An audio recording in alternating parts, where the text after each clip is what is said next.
We are speaking to different leaders. Of course, the big weight is to hear from President Cyril Ramaphosa, who will deliver the opening address later this evening. So usually you'd have two sonas in an election year. This year, there have been some amendments to the rules, and instead of a second sona, it's an opening of Parliament. He'll set the tone not only for the rest of the year, but the 5 years of this particular administration. And of course, we have a mixed bag, a coalition agreement, if you may, that's in place, coalition government at that. But there are some ministers who may come back, and others are returning to different departments while they still remain in cabinet. Joining me at the moment is Minister Senzo Mchunu, and I think he's got one of the big tasks. South Africans, we complain about crime, we cry about crime, we're worried about crime. We can't walk the streets of this country freely. And I think he's the man who's now been tasked with trying to give answers to that particular issue. Minister, thank you so much for joining us. I don't want to waste too much of your time. I believe you have a difficult portfolio. I imagine as you walk into policing, you yourself walked in understanding that every day South Africans cry about murder, about crime, about gender-based violence. You see the cries. We report on them every day. You went in, I imagine, with some sense of what the picture looks like, at least.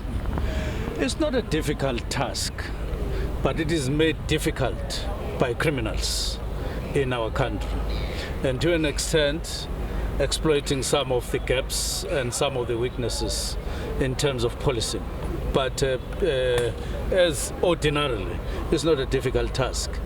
Now we have to rise to the occasion, dealing with some of the issues internally to our department so that we position it such that this task, which has been made difficult, we're able to live up to the challenge. Let me indicate one of the things. I'm concerned about our apparent lack of defining what a police station is, a functional police station. We need to give it characteristics, we need to give it elements, we need to give it norms and standards, so that we don't hear today about a police station that doesn't have a van, a police station that has people who can't take statements, people who can't interact with the public under whom they fall, in other words, or on whom they are policing, and all of that. But we are developing this, and while we develop this, there's already crime on the road. But every minute? Yes, every minute. That's why on Saturday, from this Saturday, we are on the ground here in the Western Cape, tackling that because there are harrowing voices there talking about everyday life, how they are being impacted on and affected by crime. And therefore, once the dust is settled after this, we are at work in the Western Cape and in the Eastern Cape to make interventions. And we will then monitor how things develop, and we mean to be coming up with interventions that are sustainable, that are effective, and that's why we've been planning these things and have been talking, and we're not going to be talking and planning forever. Talk to me about the structural organization of the policing itself. I mean, hearing you 30 years in speak about standards and norms of what should be a police station should have been the basics done at the very beginning. The fact that 30 years in we're having this conversation is actually quite scary, frankly. Well, it is a challenge, but what kind of challenge? When you get into a job like this one, you've got to look sideways, in depth, up, and everything. And it doesn't mean that there hasn't been any work that has been done. There is. We merely have to act on that and improve. And where we need to do drastic improvements, we have to. Where we have to continue with things because they were yielding positive results, we will do so. Let me indicate there are several interventions that have been in operation for some time throughout the country in different provinces. Those were said, if there's any difference, they must be strengthened. People are talking about NIU. Who are saying the NIU is not going anywhere.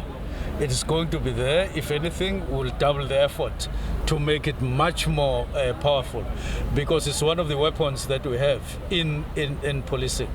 And we need to sharpen all of them, all these weapons that we have, sharpen them, double them, where we need to, so that we are miles and miles ahead of criminals, and that includes even on crime intelligence. It includes technology that we are quite low on, because today's fighting of crime involves all those things at a very high level, at a very advanced level. Don't ask me about budgets, but these are things that we need to do. I do want to know about budgets, but that's not the most important thing for me at the moment. I was speaking to experts, and they were quite impressed to not hear you speak about police visibility, because policing experts believe the answer is not visibility. It's targeting all those other issues, structural issues that have gone wrong. We've been throwing visibility in people's faces for so long. I look at KZN, and KZN, some believe, is resolved via visibility. We haven't seen the answers to those problems. Just your thoughts around that. I mean, experts, like I said they found it encouraging that those words did not come out of your mouth when you did your media briefing earlier this week. Visibility is important on the prevention side, but I start from a police station. The police station must be known, how it's function, and it must be really functional, such that it doesn't come with minister or with the national commissioner of police when it comes, and then it becomes visible and functional. It must be functional on its own with the members who are there, and it must be sustainable. And therefore, we need to change that. The station commissioner standing in a police station must, he must shine with information and readiness to act on anything. There mustn't be people complaining about, I opened a case last year, nothing. I opened a case last month, nothing. I opened a case last week. No. It mustn't happen like that. We must all be up to the challenge. And that is what we need. In other words, there have been visibility, but it must now be impactful, not just visibility alone. I'm almost done. You said I can't ask you about budgets. Can I ask you about timelines? South Africans want to know about particular timelines. I'm sure you're going to give different officials targets. We are wasting no time. On Saturday, we are starting our work on the ground, on top of what police are already doing and have been doing.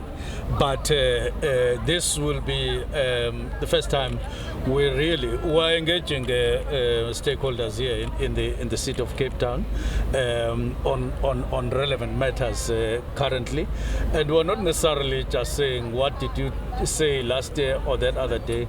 We're renewing, we're reviving, we're giving them courage and hope, but we'll be expecting the community, the stakeholders, to indicate the most urgent matters that they need action on. I'm fast running out of time, but I can't let you go without asking you two very quick questions. Number one, South Africans don't know how to feel aggrieved about the idea that they might be spied on via social media. A quick response to that? Which one? South Africans say police will be using social media. Don't call it spy. Call it just information gathering from any other platform. I mean, if there is information running on a social media platform that somebody has just done 1, 2, 3, which is criminal, why must police turn a blind eye to that? I don't see whatever reason, because even if it was not social media, if somebody came running in a police station and said, I've just seen somebody committing crime, it's the same. They will act on that, and we're acting on that. I'm going to let you go, but before I do, last shot. Yes. I've watched you in different portfolios, yes, different roles. I've not seen a Senzo Mchunu quite this confident. Do you feel like this is a role that you're made for? Does it feel like you're now being given a task that you feel actually here, I've got something to prove? Look, I am a patriot, and I'm always ready to serve South Africans while I still can. I've then been assigned to this task, and under my leadership, I just want to make sure And I just want to make sure that there's change out there, and then we live up to the challenges and up to the expectations of South Africans. Of course, not working alone. I've got 2 deputies. I've got an army of police. Now, never mind the numbers that there's been decline on numbers and all of this. We start from what we have and show that if we can have more, we will do more, but we start from what we have. And there's going to be clear signal.